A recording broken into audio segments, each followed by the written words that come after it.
Rebirth did something truly beautiful. Beyond the open world, the combat options, and the immaculate story. The emotion. Just yesterday, as I was sitting on the front steps of my house, my nephew comes running towards me, beside himself. I apologize in advance if my voice breaks up. The feelings are very fresh. I knew he was coming. His father, my brother, had called me to say that there was something wrong. The kid needed to see me. We had just finished Rebirth, both of us, that day.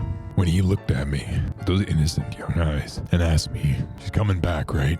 She's not really gone." I knew he got it. This was not mental candy anymore. This wasn't just a time for him to hang out with his crazy uncle. More than 2.5 decades bridged us, two very different generations. The mastermind of geniuses behind the remake anthology had given us something to unite us. He understood that helplessness. What a 13-year-old boy in an unheated basement with no internet in 1997 felt at the City of Ancients. In this video, I will be breaking down the ending to explain the elegance of everything that's going on, this symphony with its notes and the space between them. But beyond all of the observations and conclusions drawn, the only thing that matters is that emotion that we all feel.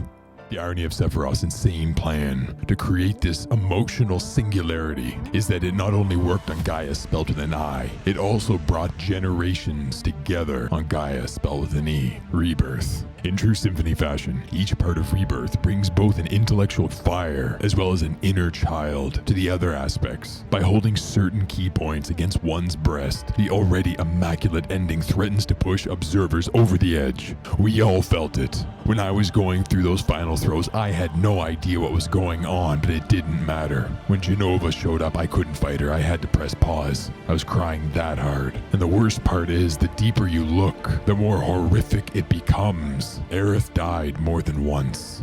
But for the intellectual grasping of things, the first and by far most important indicator to observe is the rainbow light that signifies that an action choice has been made and a timeline now evolves along a new, distinct path. Some people call this the many worlds theory, where instead of a world evolving from only one answer to a choice, for instance, who did Cloud take on the Skywheel date? Instead, worlds evolve from every available answer to a choice. So in this case, Cloud went on all of the dates. With Zack, this rainbow light evolving from a choice action becomes most visually obvious when he's in the subway, deciding whether he'll go left and save Biggs or go right and save Cloud, and in turn Aerith. Of effulgent emotional note, the Zack that we've been throughout Rebirth is wearing Aerith's pink ribbon on his hand. So Pink Ribbon Zack chooses right, and the rainbow light appears. This visual device also gloriously arises when Aerith decides to push Cloud into oblivion, saving him and Holy from Sephiroth.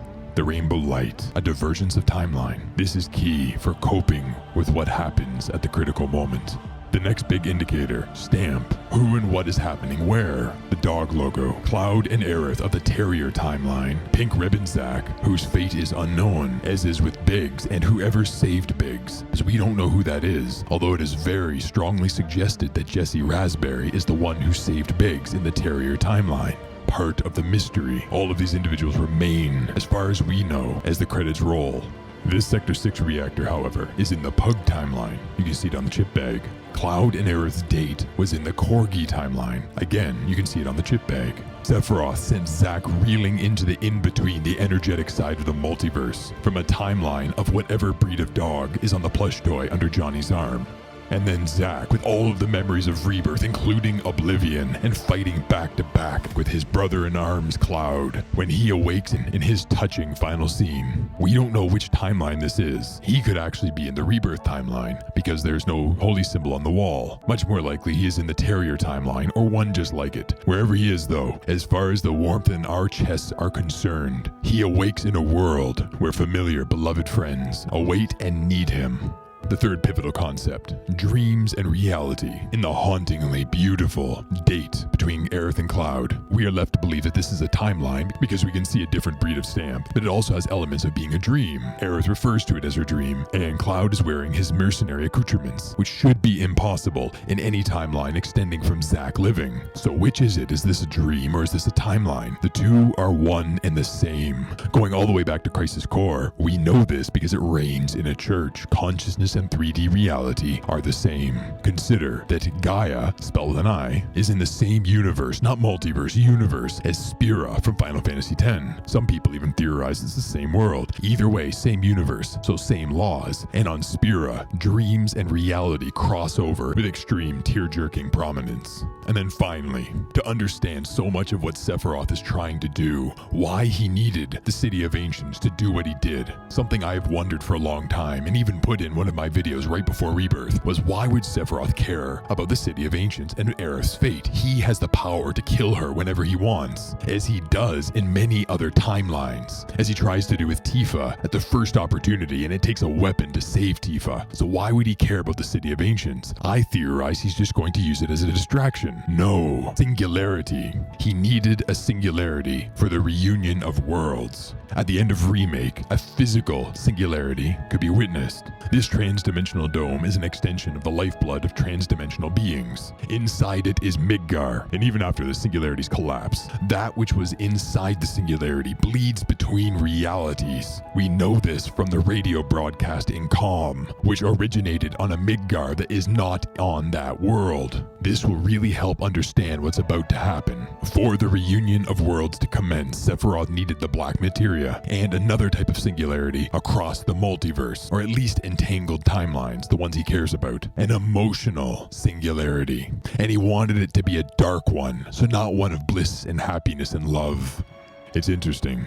Despite the dichotomy of interests, nerds for life like myself, and children, it generally comes down to the same question when you look at that scene in the City of Ancients. Cloud got there in time. We witnessed it. So then how is Aerith also dead? Is Cloud going insane? Or is it a multiverse? But then if it's a multiverse, does that mean that Aerith can come back? Flesh and blood? If the rainbow light means that a new timeline is splitting, that means Aerith lived. So why is this so sad? What's actually happening in this scene that defined the 90s? Sephiroth falls from wherever, and after 27 years, Cloud gets there in time. He actually deflects Sephiroth's killing stroke, and all of reality seems to rejoice as rainbow light indicating a choice action pairing with a distinct divergence of timeline results. This phenomena is uniform in glorious meaning. An alteration has occurred, and Aerith finally survives. But it's not to be so. They do face a dark god. In continuation with the seeming victory that has just occurred, the blade jutting from the stone has not blood upon it, and Aerith's body has not reacted to being stabbed. But then whispers appear, Sephiroth's whispers, and around the sword. Only then, the dream reality experiences its first glitch. Carmine sadness suddenly and inexplicably appears from the wicked blade exactly where the whispers were. Not everywhere. There is no evidence of murder other than around that sword. To follow, Aerith's physical embodiment remains untouched, though it does now react as if struck with a fatal blow. Sephiroth, the dark insane god, with black materia at hand, is bleeding together realities, just as the whispers did before him, and he is shifting the rebirth continuum from the choice reality where Aerith lives to one where she does not. And beyond troubling is that as the heroes arrive, it is very likely that Tifa is witnessing this glitching, this splitting, this duality of realities, and she has no explanation for it. She is not Cetra, and Sephiroth's reunion has begun, something he's abusing. Consider that just as Aerith chose a doomed world in which to finally have her date with Cloud that she has been talking about all the way back to Remake, and from this doomed world which to take wholly, Sephiroth is doing much of the same, except for wielding the black materia and using this emotional singularity. He doesn't just shift two people, he shifts the world. A dark singularity, and Cloud and Aerith are at the center of it. As Sephiroth arrogantly monologues, he spells out exactly why he needed this instant. It is uniform across the multiverse. This tragedy, this extreme loss that he even says he has never felt it so keen as this moment. It doesn't matter what happens before or after. All timelines are united here by something that consumes the bliss and hope of life, loss. These seeming glitches are not glitches. They are the other timelines timelines where Cloud did not get there in time. The differing tears on Cloud's cheeks marks them as different Clouds, that in dream after possibility after timeline, someone far too young was taken by a monster. And notice what Sephiroth calls this reunion when he witnesses realities bleed together. It is a reunion of worlds and emotion. Sephiroth of Ever Crisis says the life stream is made up of memories and possibilities that come together to form story. He has known from the very beginning. If you assess Sephiroth in the final battles, it is Sephiroth Reborn. Remake was about Sephiroth remaking Destiny. Rebirth was about his own rebirth. There is one mote of solace in the sea of endless pain. Even in the timeline where Aerith lives, with the rainbow, she was dying. You could see this as she started to meld with the life stream. It is very likely that if Sephiroth had not been defeated, even this Aerith would have died. So even though the One-Winged Angel's defeat was temporary, and that he was laughing afterwards, there were consequences for him having lost. After the dust of cosmic battle has settled, the results of being inside the singularity, the epicenter of the reunion, continue to unfold. The consciousness that is Aerith and the consciousness that is Cloud, each with the memories of remake and rebirth, embrace, and each return to their two entangled timelines. One where Aerith lives and the rainbow light exudes around them, and both of them are able to embody. And the other where Aerith does not live, and everyone she prayed for at the City of Ancients stares at a tranquil pool, mourning her loss. Why do these final scenes hit so damn hard? Aerith lives on somewhere else, and it's possible that Cloud has some small awareness of this other world, which would explain why he is not in mourning at all. Nanakai can sense Aerith. This is not a hallucination. And in the in-between, the energetic side of the multiverse, Cloud and Aerith are able to touch and hold each other. He can take her hand and never let go. And Aerith seems to be okay with what has happened to her, as she is as zany and unique as she was all throughout Rebirth, doing the things she does, and goes a little bit further as she flirts with Cloud. What could have been? So why the sadness? At the end of Final Fantasy VII, Cloud gives a soul-moving speech that embraces all of why these scenes are torturous. Aerith of Rebirth will not be able to laugh or cry again, high-five or hug her friends. She flirts with Cloud, but can she kiss him? And even if she could, would she? Knowing that here on this world she has transitioned and he has not. Throughout Rebirth, Aerith laments several times about the past that was taken from her, the childhood friends she never knew, and when everyone she loves and whom love her have left her behind, when she does not need to be strong for Cloud anymore. Her final heart-wrenching word is a window into how aware she is of everything that she has lost, truly stolen from her, because Cloud did get there in time, but a dark, insane god who hunts her down in dream after timeline after reality stepped over free will, just like the Whispers used to, and changed it. And so in the world of Rebirth, she's dead. There's a lot more to dive into, mostly not the happiest. For the most part, the good guys did not win. But to finish on a joyful note, there are two Aeriths who yet draw breath. One of them is Aerith, who's comatose in Elmira's house, who has both Zack and Cloud.